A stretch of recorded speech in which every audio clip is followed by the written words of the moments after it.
I'm live, so I must be live. Yeah, y'all, the things I just saw. You know, this is why I'm sticking to reading books. And speaking of books, I will finish the last two chapters because I really can't wait to get to this other book. But life just keeps happening. But it is slowing down. But listen, um, yeah, that's why I'm going to stick to just reading books because mental illness, I say within the past 5 years, has began to run rampant out in these YouTube streets. Look, I've been on YouTube since 2006. You didn't see anybody with mental illness back then. And and I was just, after I saw this video of these two guys who were in a relationship that are no longer in a relationship, even when they were in a relationship, one guy would just drink and just beat on the other guy. Well, today he came by the guy's place uninvited, and long story short, and it's all live, got out his car with, remember, I still got mine in the back of my car, in my trunk. Remember those steering wheel locks? Well, he got out the car with that and bopped that boy in his head.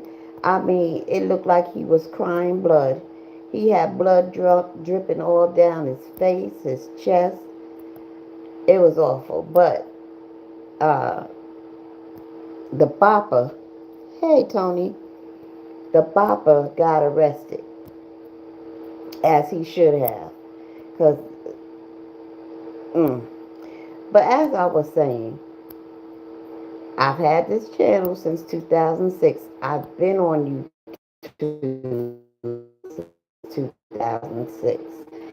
I did not see of mental illness until like around 2019. That's when it started. And I mean, maybe even 2018. People, you ain't got to be a doctor to see that these people are dealing with mental illness.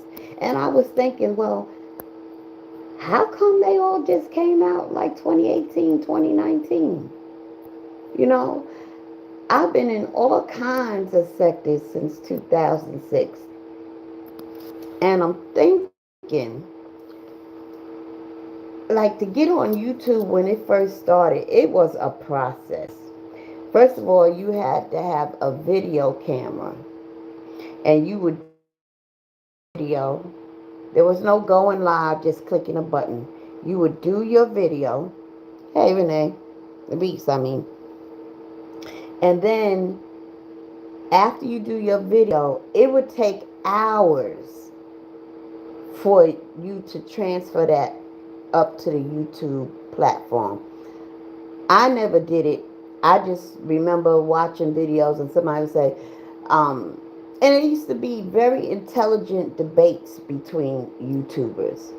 It would be about whatever subject, and they would say, well, I watched your video, and I will have a response.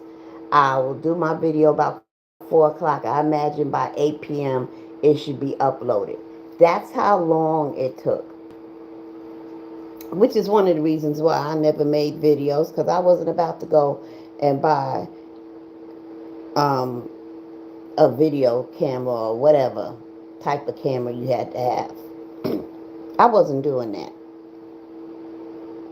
And even when it was easier to go live, I don't remember how, but technology began to advance. But it wasn't until 2016 when I decided to go live. And then we had Hangouts.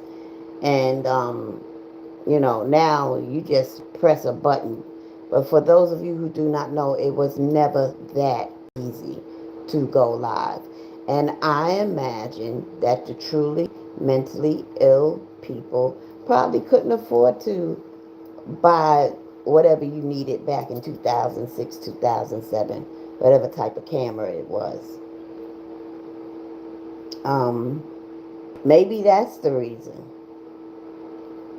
But no, because Asia McGowan, rest in peace, that was about a 2007 when some mentally ill guy, did her in, deleted her. Yeah, that's like the only mentally ill guy or individual that I can recall from way back then. But now, everywhere you go in these YouTube streets, somebody is truly mentally ill. And a couple of years ago, I had a theory that perhaps their case managers are monitoring them via social media. Because something was going on. All of a sudden, they just started popping up, popping up, popping up. And I just don't understand with this Castro Cannon why he keeps engaging this mentally ill individual. I don't know what. Look, when you got somebody mentally ill who just won't leave you alone, every time they go live, they talking about only you for hours upon hours, been doing this for the longest time. You need to stop engaging with a person who is obsessed with you. That is now a dangerous obsession.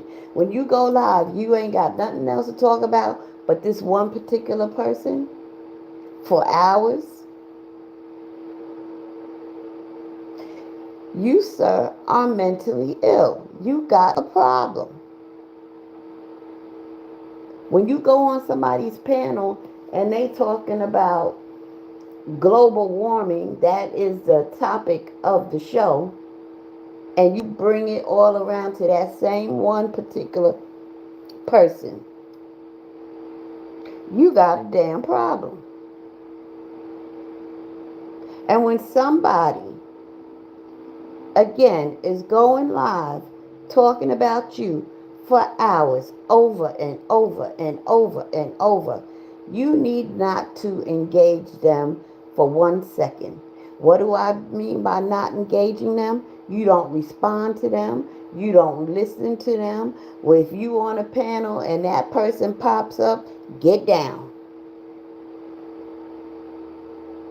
You give them no attention. If you get wind that they on their way to your house, you don't come out the door. Draw the shades. Matter of fact, I might even stick a big sign out there in front of my house. I ain't home. Or, better than that, call the cops.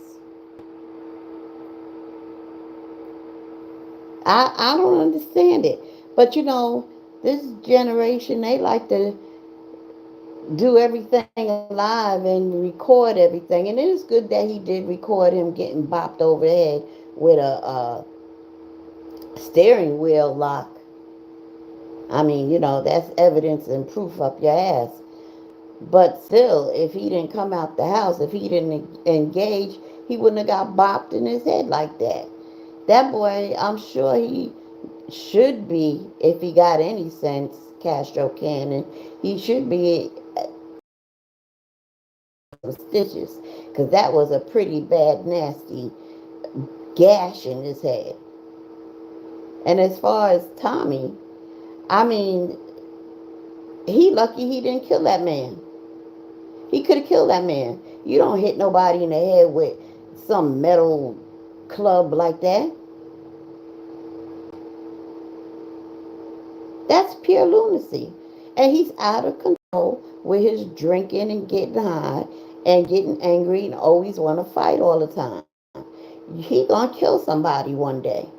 And it just might be Castro. Now I hope this bop some sense into your head, Castro. Don't engage.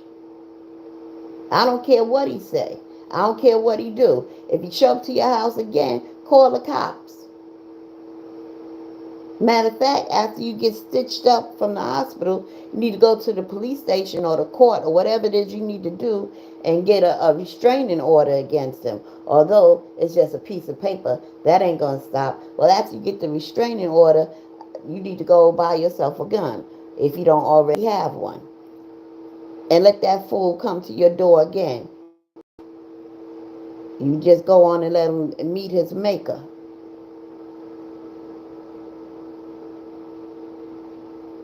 But mm, this is why I stay in my corner, because I don't need all this drama.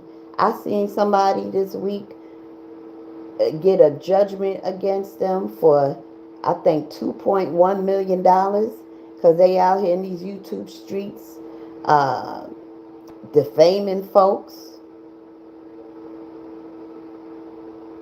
all types of stuff. Defaming folks, ruining. Hold on.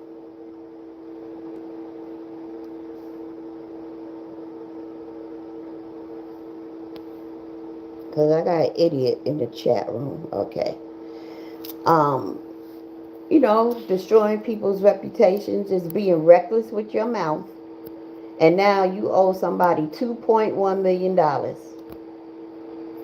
And this person got to be in his 40s by now. Listen, I just turned 58 years old. I ain't doing nothing stupid where somebody gonna sue me for $2.1 million. And I'm close to retirement. These people are stupid. After all I worked for, I'm gonna let it go into somebody else's pocket because I don't know how to watch my mouth.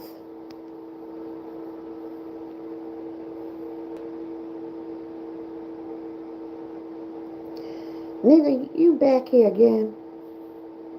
I'm gonna do that. There you go. You timed out for 24 hours. That's 86,000 seconds. Bye, fool. I thought I blocked you the first time. Mm. But, whew, 86,000 seconds is 24 hours? Ooh-wee. That's a lot of fucking seconds. But anyway, just be careful. You could just be a person who just enjoys chatting in chat rooms and pick up a stalker or two. Once you realize somebody latched on to you like a pit bull, that's when you block them. That's when you see if they say anything or hear they say anything about you. Don't respond, because that just feeds the fire. It fuels the fire, and they just won't stop. So you have to stop.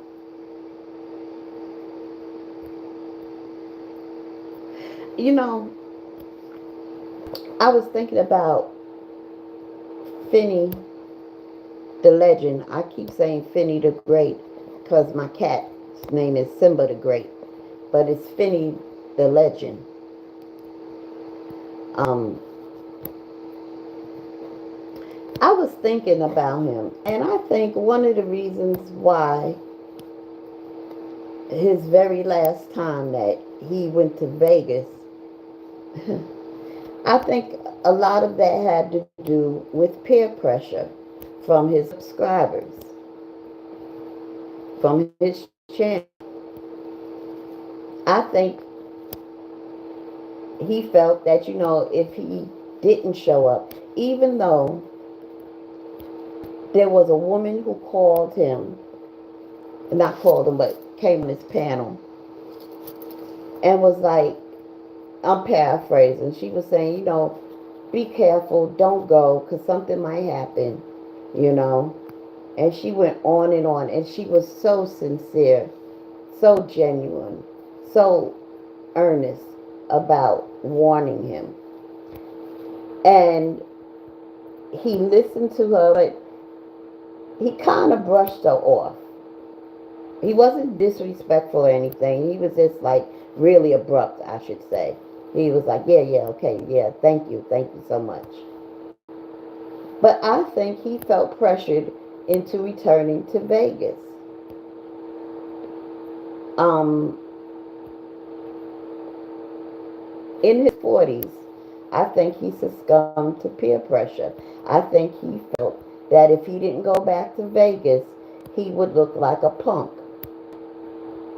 He would look like a sucker. He would look like a goober. He would look like a goofy.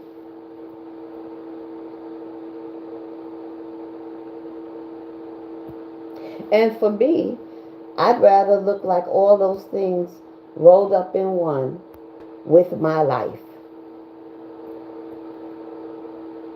I'd rather look like all those things to all these people whom I don't know. Well, I can't say they never did nothing for him because they sure was hitting his cash app and super chats. But still, should I please my subscribers who giving me money, or should I please my children and live another day and get to enjoy my grandchildren? Should I live up to my image out here in these YouTube streets, or should I choose life and continue to enjoy my family and my job and my beautiful home I just purchased? I just think he really just got wrapped up. Oh Lord, you Beck. Will you go away? Um,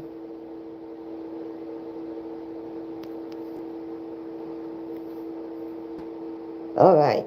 I think you going now, fool. But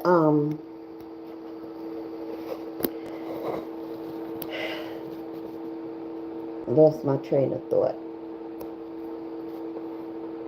Yeah, again, I think he just got wrapped up in this beef that had been going on beyond 2 years, actually. And peer pressure. Wow. Sub, sub, oh Lord, I must be tired. Succumbing to peer pressure in your 40s. It can happen. And it does happen.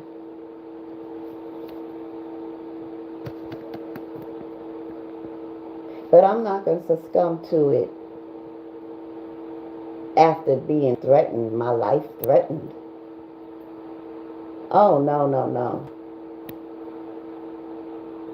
Because now he and his wife are 6 feet under.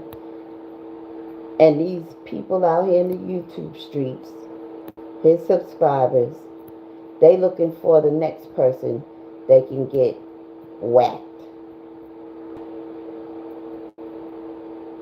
It's a very weird demonic sector.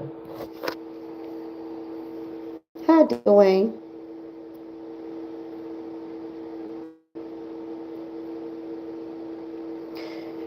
I wasn't talking about me, fool. Finney, the legend, had recently just bought a house. I wasn't talking about me. Now I'm going to block your butt too.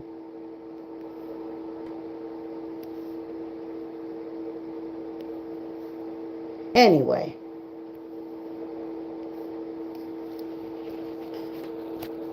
I know I said, I had just bought a house, but I was speaking in terms of Finney, the legend. They had recently bought a 6 bedroom house. Very recent. Like when I say recent, maybe a year. I don't think it was more than 2 years. It might have been under a year, from what I understand. That's what I was saying.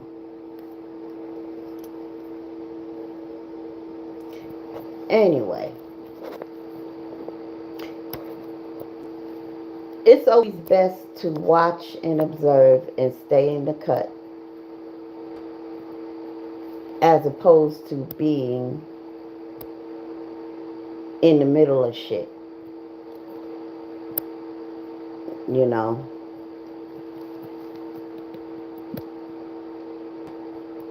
there was something I studied when getting my master's, and it was called Tavistock. Tavistock something.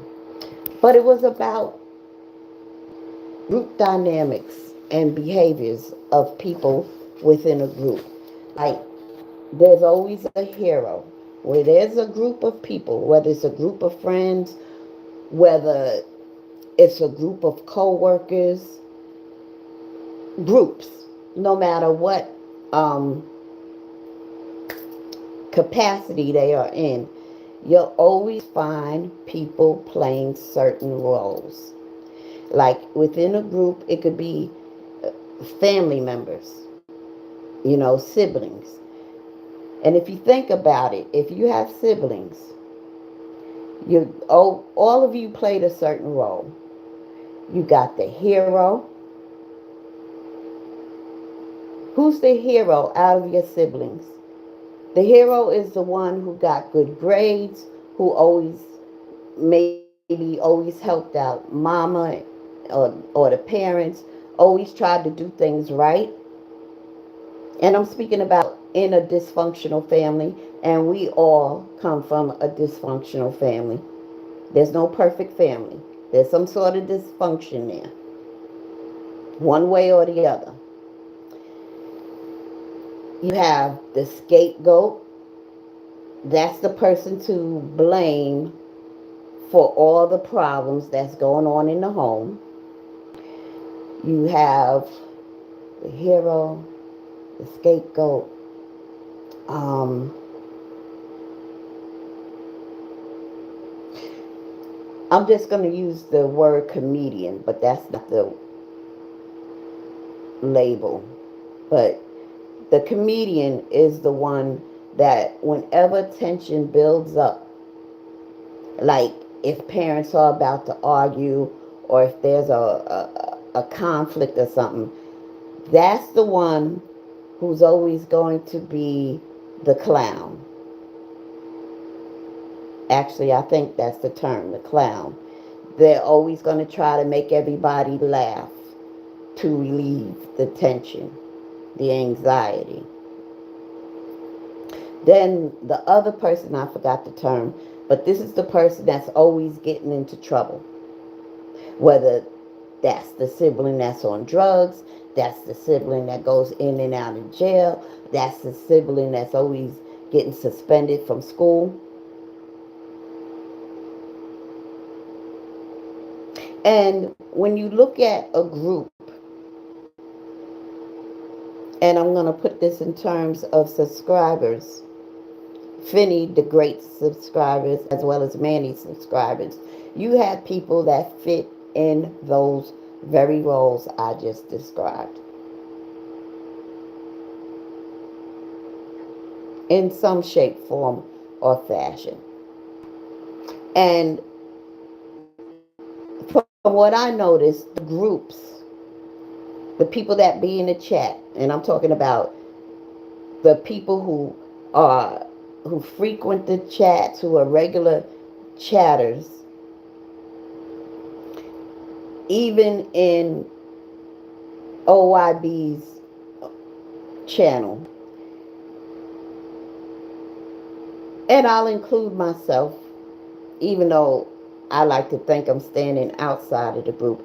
But I realize even I'm included in this, the groups are looking for a scapegoat, someone to blame for what happened to Finney and Bubbly. And not necessarily, we understand that, well, for me, uh,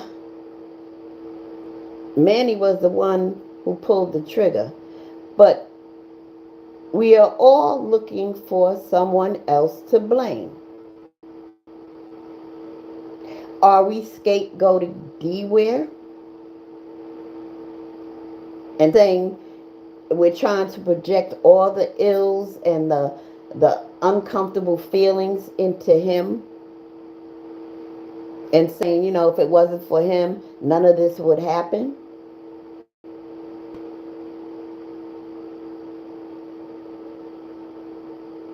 Sidebar.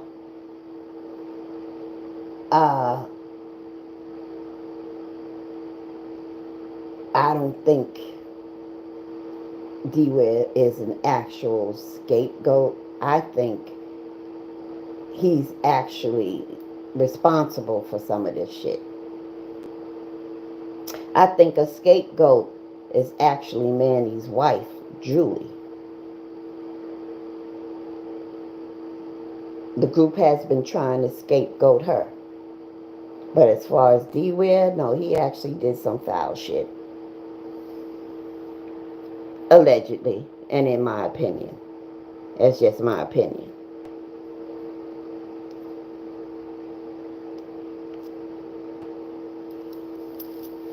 But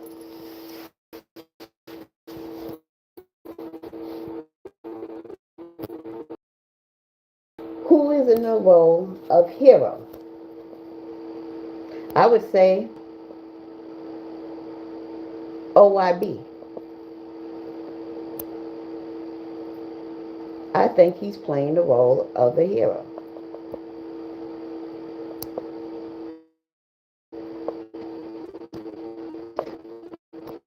A lot of chatters. Some pretty fucking funny people.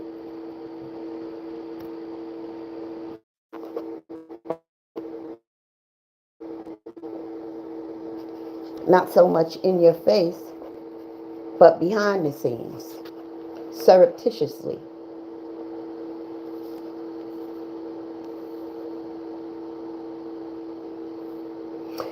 But anyway, it's interesting for me to watch and observe and what's going on. I've been mainly listening to people speak on panels. I don't really pay attention to the chat. I don't know. I ain't got time to sit there be reading all this shit what people be saying. They be having conversations with each other or responding to what's being said on the panel. I don't do that. I just listen intently to what people are speaking up on the panel. But um, you're just gonna have to be careful because when you have a very popular channel in these types of sectors, I imagine it can be very intoxicating, especially when you're making money hand over fist.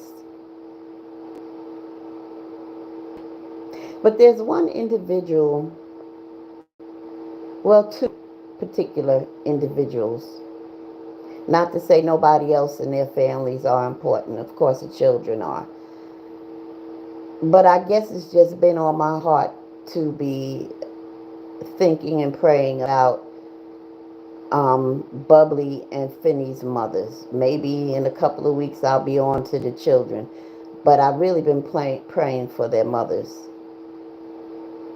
Especially Finney's mother, because I believe, from what I understand, she frequented the chats, his chat room.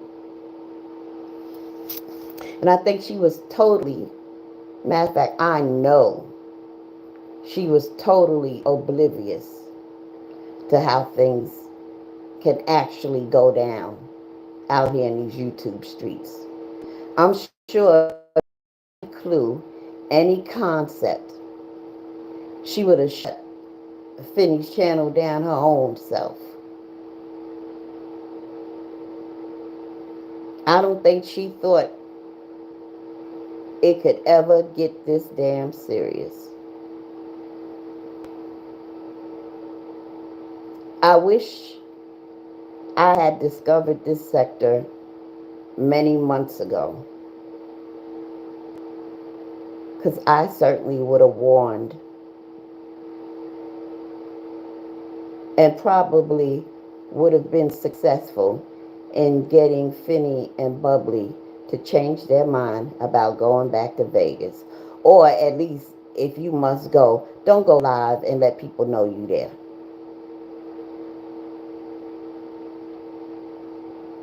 And maybe he had to be there because, from what I understand, this tragedy took place on June 8th.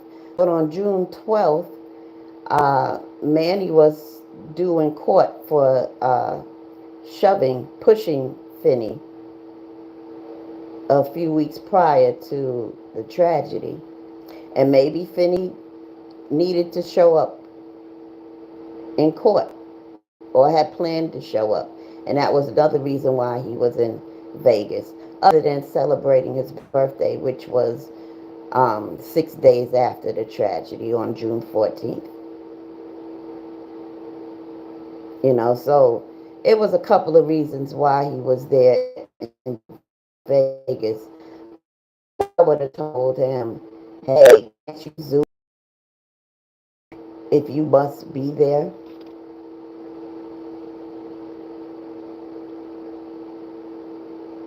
Or be in Vegas whatever day you want to be there, but don't go live and let people know you there. Show up to court where you got court officers and police officers, standing around. They're all armed. And go to court and do what you do and whisk yourself out of there back to your hotel room. Nobody needs to know. I would have implored them to do it that way. Forget these people, your supporters. Forget that money. What's more important, this money or your life? You've got to take these people out here serious. I think Finney, the legend, had it twisted. He thought Manny was suicidal. No, that was homicidal. You've got to take people at their word. When they say, I'm going to kill you, take that shit serious.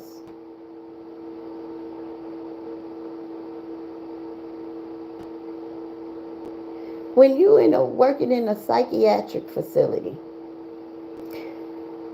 if somebody says, I just feel like killing somebody. Oh, you do? Okay. All right. Could you excuse me for a minute? Then you make a call and have security come take this fool to another area of the psychiatric hospital where he can be isolated. You take him at his word. When somebody says, I'm going to kill myself, you take them at their word. You stick by them like white on rice until you can get them to a place where they will be safe and they can't harm themselves.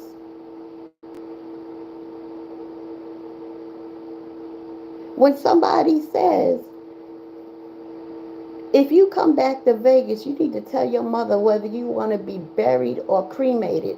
I wish Finney, the legend, and Bubbly would have took him at his word and not come back to Vegas and not have been pressured to go back.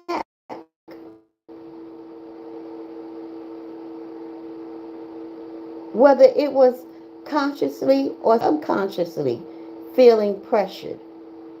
I wish I knew them. I would have talked them out of it. You take people at their word. Finney had he said that Manny wasn't wrapped too tight, that he was dealing with some mental illness. Why would you go and taunt somebody who you say is mentally ill after they told you what they were going to do.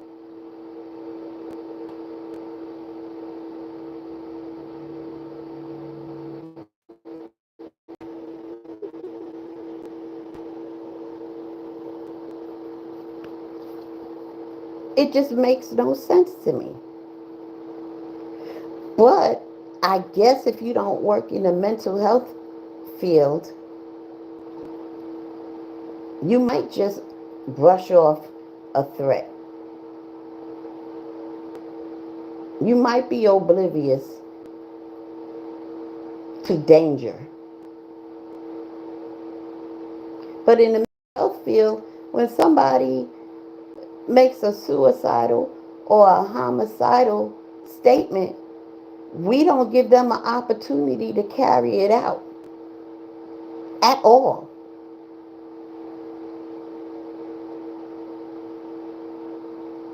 At all.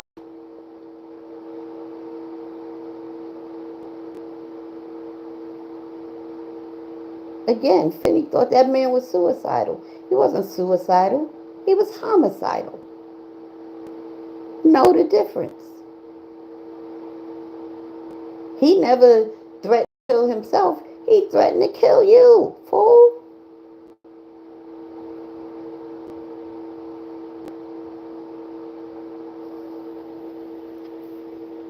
Amen, church. Oh, yeah, they seeking the death penalty.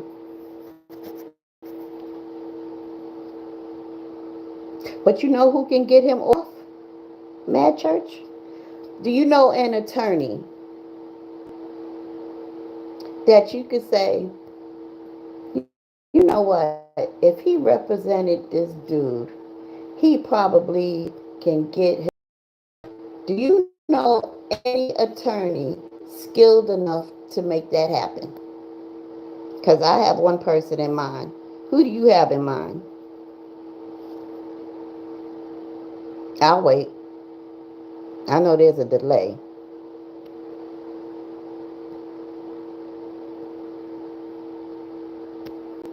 There's one attorney I have in mind that could get Manny off. I have every bit of confidence that he could do it.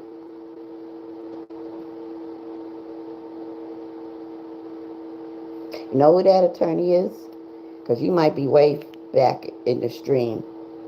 That attorney is Jose Baez. The attorney, hey James, the attorney for Casey Anthony. If he got Casey Anthony off, he can get Manny off.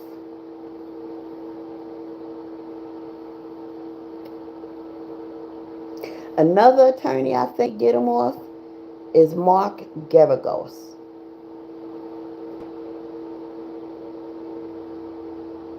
But I have more confidence in Jose Baez.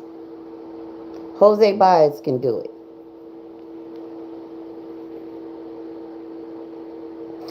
Why are you trying to be funny, Mad Church? Tyrone Blackburn can't even get his own self off. Yeah, I know it was a joke.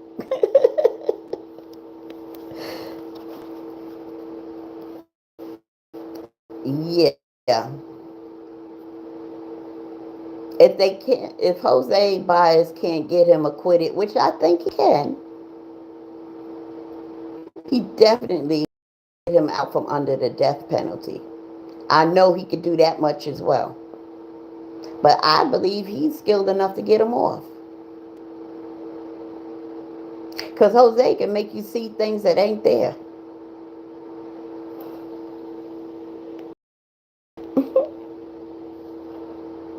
Yeah, Tyrone Blackburn is the most horrible lawyer I have seen in a long time. Him and Tony Busby, they are awful. They worse than ambulance chases. They suck. They're grimy. They're crooks, really, if you ask me.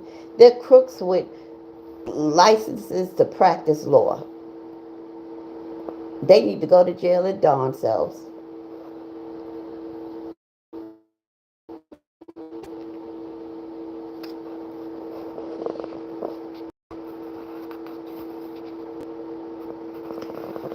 But again, there's no one to blame for this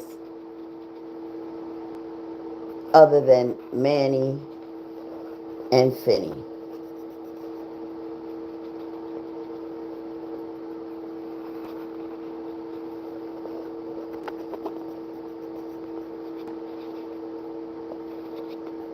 Really. If you're looking to blame somebody, it would be Manny and Finney. We've got to hold Finney accountable for what happened to him as well.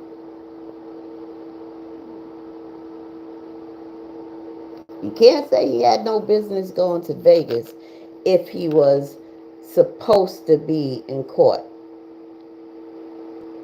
because of Manny pushing him. But if he didn't have to be there, he had no business being in Vegas.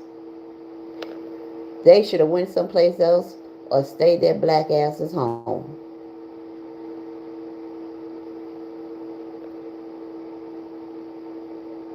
Or they could have gone to Vegas and just not let people know they were in Vegas. They could have recorded video and stuff and uploaded it while they was driving home or however they got there. They didn't have to go live. I wouldn't have went live. First of all, I wouldn't have went back to Vegas if somebody told me, hey, you come back here, you need to tell your mama whether you want to be cremated or buried. That's all I needed to hear. I wouldn't have went back there. But if I didn't have any sense and I fell into peer pressure and wanted to prove something and went back there, and if I felt I must make videos, I'd have made videos. All that walking he and his wife did, they could have made just a video and not gone live. And then while they was going back home, they could have uploaded it.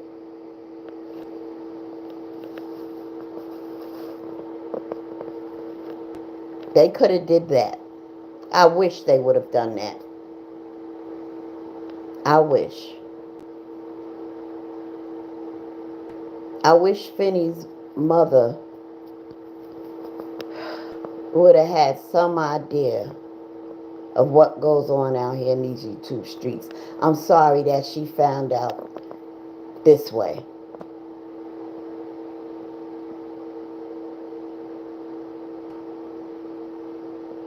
Because had she had an inkling, I don't care if there was a court date. I don't think either one of their mothers would allow them. And they grown people with children and grandparents themselves. Their mothers wouldn't allow them to come to Vegas. It wouldn't have happened.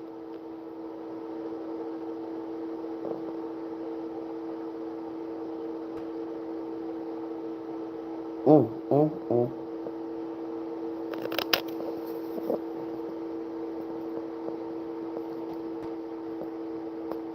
So when it comes to these YouTube streets, you must be careful. Don't get caught up in the hype. Don't get so intoxicated by the donations and the views and the subscribers where you lose using your common sense. Take people at their word, especially on YouTube. Because these YouTube streams rampant with people who are mentally ill. Take them at their word.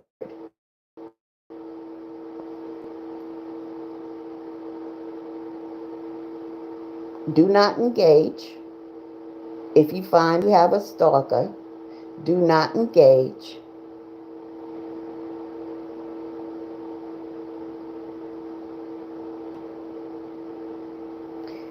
If a YouTuber shows up at your house uninvited, call the police. Do not engage. Call the police.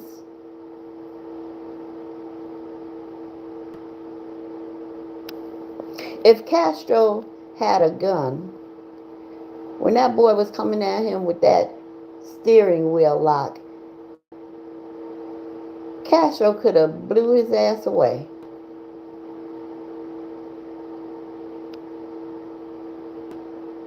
For real, for real.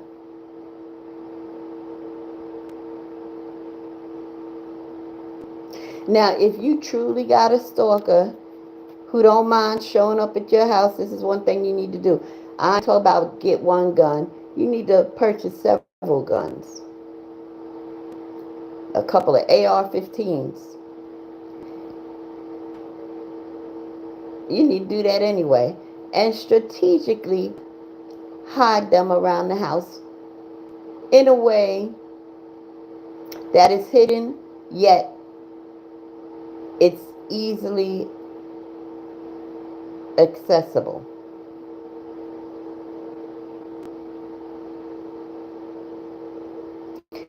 That's what you need to do. Just for protection all around from anybody.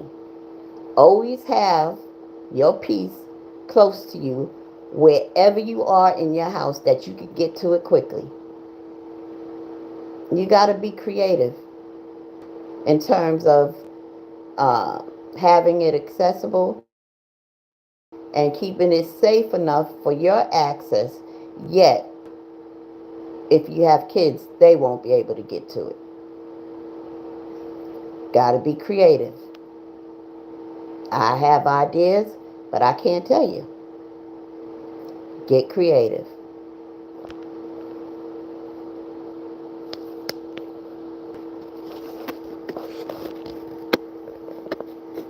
So, as you go about traveling down these YouTube streets,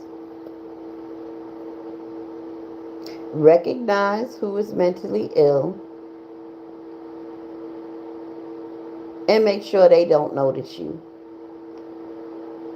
And the best way to make sure somebody mentally ill doesn't notice you is that you don't go chatting in their chat room.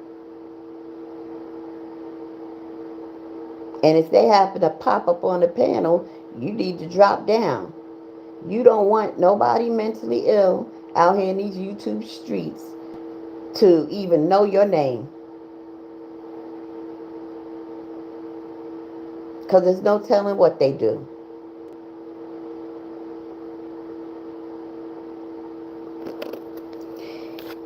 Anyway, with that being said, I'm going to go. And I hope Castro is going to the court first thing Monday for a petition. And I wish him the best. And again, I hope some sense got knocked into him. Do not engage. That fool is crazy. So thank you all for tuning in. Please hit the like button. Subscribe.